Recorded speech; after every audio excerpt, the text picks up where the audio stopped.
वो आपसे एक सवाल पूछना चाहेंगी। प्रकृति पवार, जरा जल्दी पूछें। हाँ, आपका सवाल। सर्वप्रथम माननीय मुख्यमंत्री जी को मेरा सादर प्रणाम। मेरा प्रश्न यह है कि क्या आप कभी अपने स्कूल में मॉनिटर बने हैं? क्योंकि अभी तो आप मध्य प्रदेश के मॉनिटर हैं। एंड स्कूल में आपका फेवरेट सब्जेक्ट कौन सा था? आप कभी अपनी क्लास में मॉनिटर बने? क्योंकि इस समय आप प्रदेश के मॉनिटर हैं। और फेवरेट सब्जेक्ट क्या था? बेटा, मैं मॉनिटर तो नहीं बना, लेकिन फर्स्ट ईयर में आते ही जॉइंट सेक्रेटरी बना था चुनाव लड़के। तो ये मुझे इस बात का जरूर एहसास भी है। फर्स्ट ईयर 1982 में मैं साइंस कॉलेज में आया और आकर के चुनाव लड़ा, और चुनाव लड़ते ही चुनाव जीत करके जॉइंट सेक्रेटरी बना। और ये मॉनिटरों का चुनाव होता है, लेकिन वो थोड़ा छोटा चुनाव होता है। लेकिन इससे जुड़ा हुआ रोचक बात जरूर बता देता हूँ। उसके पहले हमारी विद्यार्थी परिषद साइंस कॉलेज में 10 साल पहले जीती नहीं थी कभी।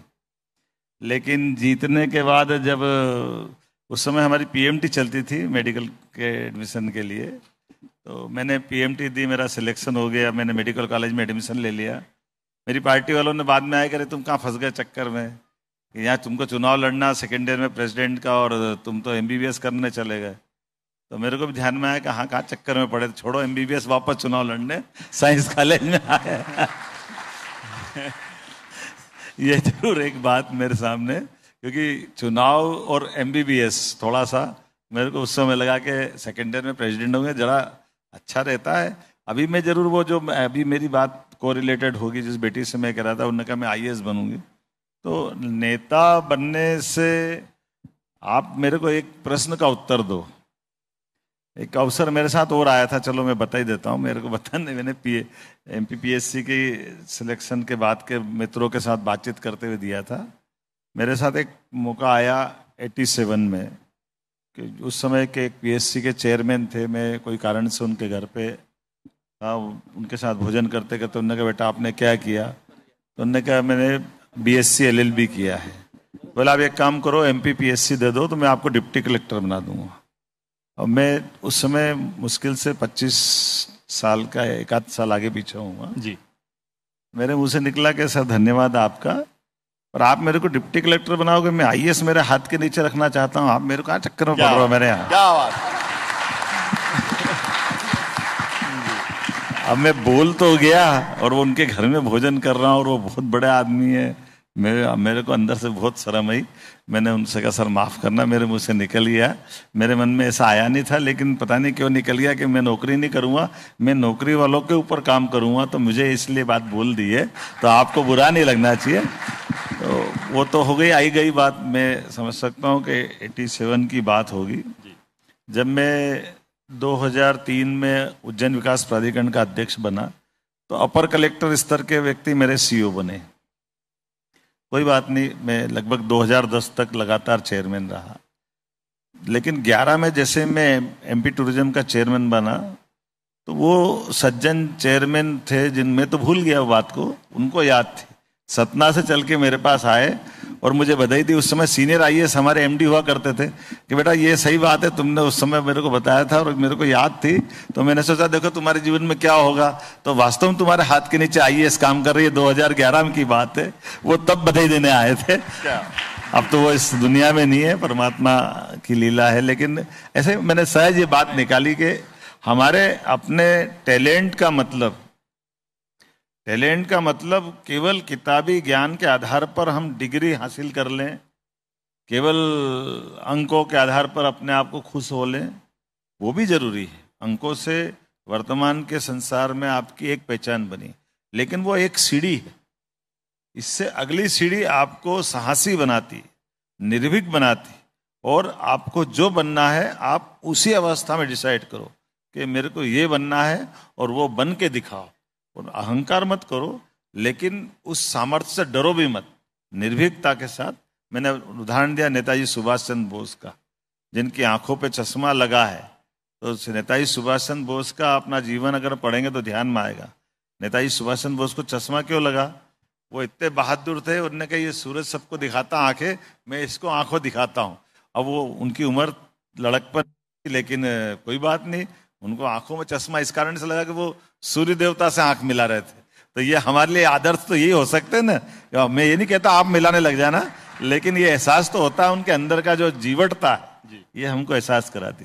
मेरी संकट ये है कि मेरे दूसरे कार्यक्रम है। जी सर, बात तो एक लास्ट कि आप बड़े सपने देखें और सोचें उसके बारे में, बोले भी, क्या पता आपकी जीव पर उस समय सरस्वती बैठी हो, जैसे कि मुख्यमंत्री जी की बैठी थी और उनके नीचे आईएएस काम किए।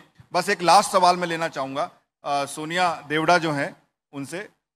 लास्ट मैं सीएम सर से मेरा ये क्वेश्चन है कि जैसे कि आने वाली 21 तारीख को गुरु पूर्णिमा है, तो ये हम जानना चाहते हैं कि आखिर आप किस तरह गुरु पूर्णिमा मनाते हैं और आपके जो फेवरेट गुरु कौन है? आप गुरु पूर्णिमा के बारे कैसे मनाते हैं और आपके फेवरेट गुरु कौन है? ये संकट में मत डालो बेटा, ठीक रहेगा। मैं ये मान के चलता हूं कि हमारे मूलतः 5 गुरु होते हैं। पहली गुरु माता, दूसरे गुरु पिता, तीसरे गुरु जो हमको शिक्षा देते हैं उनका दायरा बड़ा है, लेकिन वो सब गुरु हैं। चौथा, हमको अपने मन के उमड़ते घुमड़ते प्रश्नों के लिए आध्यात्मिक में जाने की इच्छा हो तो उनकी दीक्षा मिलती, वो चौथा है। लेकिन एक गुरु आपने सबने बना रखा है, मैं आपको जरूर बताना चाहूंगा।